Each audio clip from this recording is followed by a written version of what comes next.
श्री स्वामी समर्थ अवधूत चिंतन श्री गुरुदेव दत्त दिगंबरा दिगंबरा श्रीपाद वल्लभ दिगंबरा। तर आजचा दिवस तुम्हाला खूप छान जाऊ आणि स्वामी कृपेने तुमच्या सर्व चांगल्या इच्छा महाराज नक्कीच पूर्ण करूत अशीच मी महाराजांच्यांनी प्रार्थना करते। तर 26 तारखेला दत्त जयंती आपला उत्सव खूप महत्त्वाचा उत्सव आपला येत आहे। तर पारायण कसे करावे, गुरुचरित्र पारायण काय असते, कोणी करावे, या सर्वांची माहिती आज तुम्हाला या व्हिडिओमध्ये मिळेल। तसेच गुरुचरित्र पारायणाची मांडणी कशी करावी, तसेच जर आपल्याला गुरुचरित्र काही दत्तधामावर करायचं असेल किंवा तुम्ही जवळच्या मंदिरात करणार असाल तर याबद्दल काय नियम आहेत याबद्दल आपण थोडक्यात आज माहिती जाणून घेऊया। तर व्हिडिओ पूर्णपणे पहा। तरी सरिता 24 स्वामी आणि स्वामी इच्छा या चॅनलमध्ये तुम्हा सर्वांचं परत एकदा स्वागत आहे। तर नवीन असाल तर चॅनलला लाईक, शेअर आणि सबस्क्राईब करा।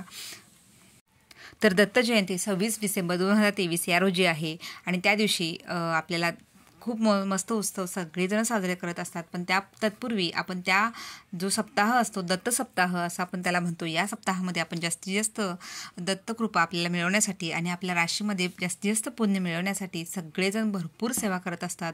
तर तुम्ही कुठे जिथे असाल तिथे जवळच्या मठात, मंदिरात जे काही तुमचे सेवा आहे तर त्या सेवा तुम्ही रुजू करा। तर अतिशय ह्या सेवांचं महत्त्व आहे। ज्यांना ज्यांना शक्य आहे प्लीज कृपा करून तुम्ही ह्या सेवा करा। तर जे काही ह्या सेवा आहेत तर ह्या सेवेमध्ये सगळ्यात महत्त्वाची सेवा आपली गुरुचरित्र पारायणाची आहे। जर तुम्हाला प्रहरी सेवा करता आली तर तीही करा, कारण प्रहरी सेवेचे फळ अतिशय सुंदर आहे। किमान 1 तास तुम्ही काढत जा। आणि गुरुचरित्राचं पारायणाचं जमत नसेल तर प्रहरी सेवा म्हणजे काय असते, तर तुम्ही जवळच्या त्या केंद्रामध्ये, मठामध्ये जर जात असाल तर तिथे तुम्ही जाऊन दिवसभर तुम्ही तिथे नामनोंदणी करतात आणि मग तुम्ही नामस्मरण करू शकता। तिथे अखंड 24 तास म्हणजे अगल्या ह्या दत्त सप्ताहामध्ये नामस्मरणाची सेवा अखंड सुरू असते। तसेच वीणावादन आणि नामस्मरण ह्या सेवा अखंड असतात। हे जी वीणा असते तर ते कधीही खाली ठेवत नाहीत। त्याचप्रमाणे आपलं स्वामीचरित्र सारामृताचे पठण कंटिन्यू चालू असते। तर तुम्हाला ज्या ज्या सेवा शक्य आहे त्या आवर्जून करा। महिलांसाठी सकाळी 8 ते संध्याकाळी 8 असते, तर आपल्या दादा वर्गांसाठी ह्या रात्री 8 ते सकाळी 8 पर्यंत ह्या सेवा असतात। तर अवश्य तुम्ही जवळच्या तुमच्या केंद्रात, मठात जिथं असाल तर तिथं जाऊन तुम्ही करू शकता। सामूहिक सेवेचं तर खूप महत्त्व आहे। तर ज्यांना शक्य आहे त्यांनी सामूहिक सेवा करा, ज्यांना शक्य नाही त्यांनी घरच्या घरी ह्या सेवा करू शकता। तर आता घरच्या घरी जेव्हा आपण ह्या सेवा करणार असतो तर गुरुचरित्र हा ग्रंथ अतिशय पवित्र ग्रंथ आहे। तर आपला हा 5वा वेदसुद्धा मानला जातो, त्यामुळे ह्या ग्रंथाची ताकद खूप आहे। तर याचा कुठलाही अवमान न होता आपण व्यवस्थित याचं पारायण करायचं आहे। जास्त म्हणजे आपण कधीही PDF किंवा प्रिंट्समध्ये वाचू नये, तर मूळ आपल्याला जे काही ग्रंथ बाजारात अवेलेबल आहेत तो ग्रंथ तुम्ही गुरुचरित्राचा घेऊन या आणि मग त्याच्यावरच तुम्ही पारायण शक्यतो करा। तर मांडणी करताना काय करायचं आहे हेही तुम्हाला मी सांगेल। तर आदल्या दिवशी आपल्याला 4 गाई म्हणजे आपल्या दत्त महाराजांसोबत 4 कुत्रे असतात, तर 4 कुत्र्यांना आपण पोळी द्यायची आहे। एका गाईला तुम्ही नैवेद्य द्यायचा आहे। तर काहीही कारण सांगू नका, ताई गाय मिळत नाही, कुत्रा मिळत नाही, तुम्ही मनापासून महाराजांना हाक मारा, बघा तुमची सर्व कामं होतील। तर तुम्ही अगदीच ॲट द मोमेंट तुम्हाला नाहीच काही मिळालं तर तुम्ही त्यांच्या नावाची जी काही भाकरी असेल, चपाती तुम्ही त्यांची गूळ घालून केली असेल तर ती तुम्ही जिथे बाकीचे प्राणी मात्र येऊन कधीतरी खाऊन जातील असं तुमच्या घराजवळ काही असेल तर तिथं तुम्ही जाऊन ठेवून आलात तरी चालेल। तर तिथे एखादा गाय किंवा कुत्रा वगैरे येऊन ते खाऊन जाईल। तर शक्यतो 4 कुत्रे आणि एका गाईला तुम्ही नैवेद्य द्या। तर 4 कुत्रे नाही भेटले, एकच कुत्रा भेटला तरी पण त्या 4 पोळ्या त्याला तुम्ही देऊन द्या। तर आणि तसेच गाईला चारा जो तुम्हाला जमेल तोही तुम्ही घाला। तर ह्या प्रकारे आपल्याला ह्या 5 भाकरी, चपाती जे असेल ते तुम्ही आदल्या दिवशी त्यांना द्यायचं आहे। तुमच्या जवळच्या दत्त मंदिरात, स्वामींच्या मंदिरात जाऊन नारळ ठेवून यायचं आहे आणि आपल्याला सांगायचं आहे की हे दत्तगुरू की मी गुरुचरित्राचं पारायण करत आहे, तर हे पारायण माझ्याकडून तुम्ही व्यवस्थित करून घ्या आणि ही सेवा माझ्याकडून व्यवस्थितरित्या पार होण्यासाठी तुम्ही आशीर्वाद द्या, असं आपण तिथे सांगून आदल्या दिवशी महाराजांना मानसन्मान करून यायचं आहे। तर दुसऱ्या दिवशी आपल्याला पहाटे लवकर उठायचं आहे। तर पारायण करताना शक्यतो कोणीही 8 सप्ताहामध्ये अजिबात म्हणजे आपल्याला 7 दिवसांचं पारायण करायचं आहे, 8व्या दिवशी सांगता करायचे आहे, हे लक्षात ठेवा। तसेच पारायणाची मांडणी करताना तुम्ही आदल्या दिवशी रात्री करून ठेवली तरी चालेल, कारण दुसऱ्या दिवशी पहाटे लवकर उठून आपल्याला मांडणीमध्ये वेळ न घालवता आपण पारायणला बसू शकतो। शक्यतो पारायण पहाटेचंच करावं आणि सगळ्यात महत्त्वाचं की दुपारी 12 ते 12:30 या वेळेत आपण पारायण करू नये, कारण या वेळेमध्ये दत्त महाराज भिक्षा मागायला जात असतात। तर त्या काळात आपण ही कुठलीच सेवा करू नये कधीही। त्यानंतर शक्यतो सकाळच्या ब्रह्मलहरीमध्ये जर केलं तर ती ब्रह्मलहरींचा आस्वाद किंवा त्याचा परिणाम खूप मोठ्या पद्धतीने आपल्याला मिळत असतो. म्हणून शक्यतो पहाटे लवकर उठून थोडंसं कष्ट घेऊन त्रास घेऊन जरी केला तर त्याचे फळ अनन्यसाधारण आहे. आणि ही दत्तभक्त स्वामी भक्तांना जास्त काही सांगायची गरज नाही, त्यांना ही सवय असतेच. तर तुम्ही नवीन असाल, पहिल्यांदाच करत असाल, कुठलंही दडपण न घेता शांतपणे हा व्हिडिओ शांतपणे ऐका, तुम्हाला सर्व माहिती मिळेल. तर आपल्याला सप्तधान्य म्हणजे आपण काय खाऊ शकतो ह्यामध्ये, तर बऱ्याच जणांना प्रश्न पडतो की ह्याचे खूप नियम आहेत. तर हे पहा, जास्त काही नियम नाही आहेत. मनापासून जर भक्तीनं केलं तर काहीही त्रास होत नाही. तर एकदलच धान्य खायचं, द्विदल धान्य कुठलंही खायचं नाही. शक्यतो आपण गव्हाची चपातीच खायचं आहे. त्यासोबत तुम्ही भात नाही खायचं आहे, भाकरीसुद्धा नाही खायची. आणि जर एखादा उपवास असेल तर तुम्ही उपवासाचं म्हणजे बटाटा वगैरे खाऊ शकता. बटाटा आणि भाजीमध्ये तुम्ही भेंडी, दोडका किंवा हे भेंडी आणि त्यानंतर कोबी, बटाटा ह्या भाज्या तुम्ही खाऊ शकता. तर पहा, मी इथे तुम्हाला दाखवते आहे की हे महाराजांसाठी आसन आणलं होतं. तर ह्या आसनाचं महाराजांना करायचं आहे. आणि गुरुचरित्राची पारायणाची मांडणी पण मी तुम्हाला दाखवणार आहे. तर हे जे मला महाराजांचे मग आता अभिषेक झालेला आहे, तर महाराजांना इथे आसनस्थ करायचं होतं. तर गुरुचरित्राच्या पारायणाच्या मांडणीच्या वेळेला एक वस्त्र तुम्ही अंथरून घ्यायचं आहे पाटावर. तिथे दत्त महाराजांची, स्वामी महाराजांची मूर्ती किंवा फोटो असेल किंवा नसेल तर घेऊन या. तर यातलं काहीतरी लागेल. आणि हा हिना अत्तर महाराजांसाठी आणलं होतं. तर ते दत्त महाराजांचा फोटो, मूर्ती तुम्ही तिथे स्थापना त्याची करून घ्या. आणि आपल्याला माहिती आहे की एवढा अत्तर आपण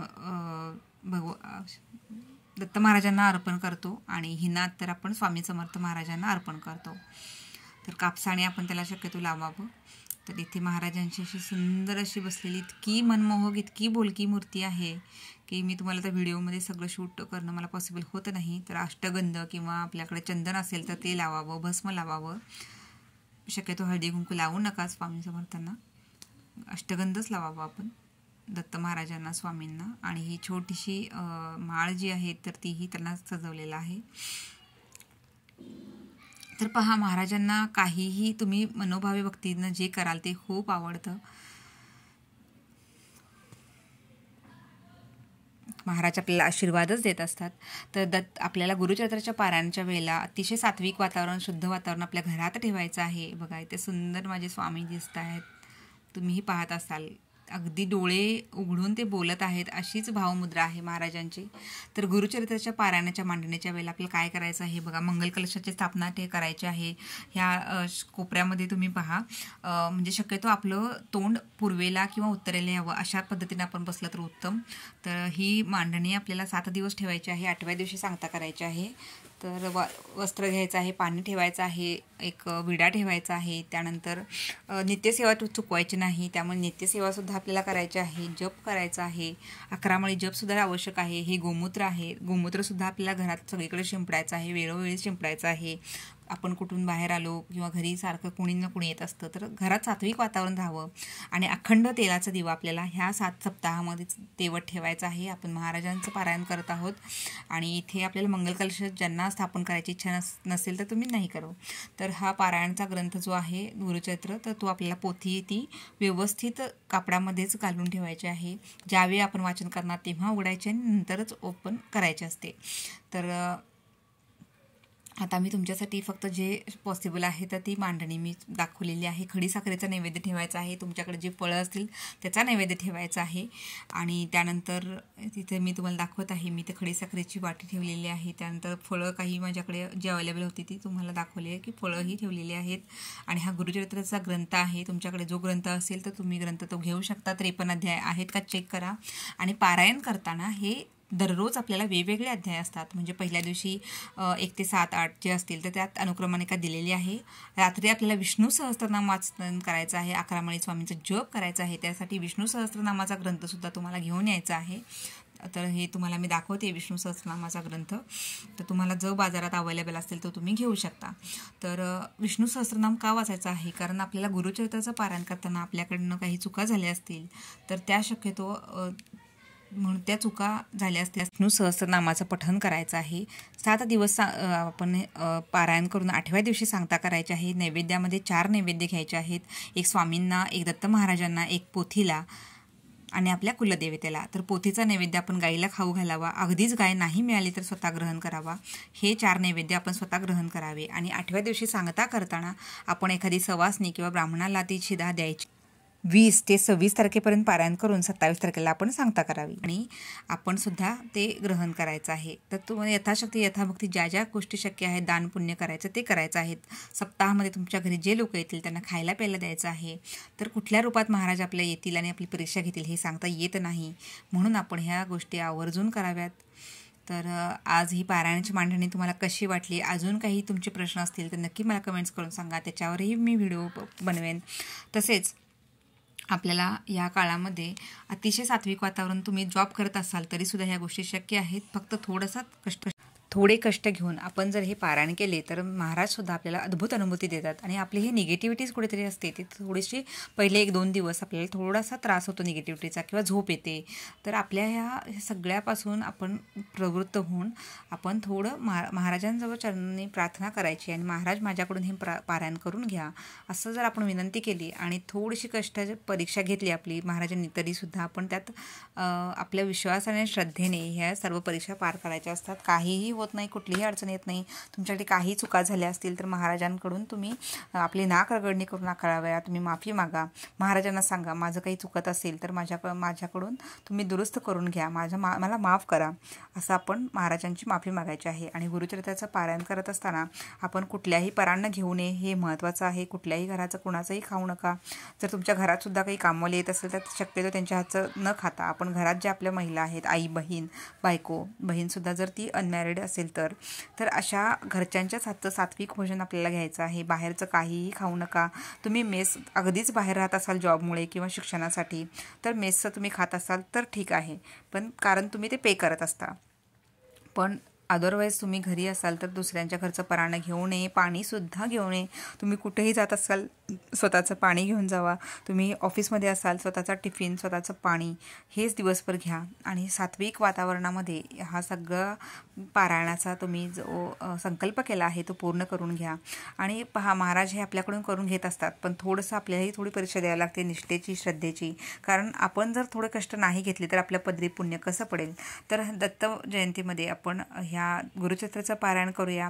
जास्तीत जास्त लोकांना आपल्या जवळच्या सगळे तुमचे जे काही कनेक्टेड असतील तर त्यांना थोडंसं गुरुचरित्राचं पारायणबद्दल तुम्ही सांगा. हा व्हिडिओ त्यांना शेअर करा आणि पारायण करण्यासाठी प्रवृत्त करा.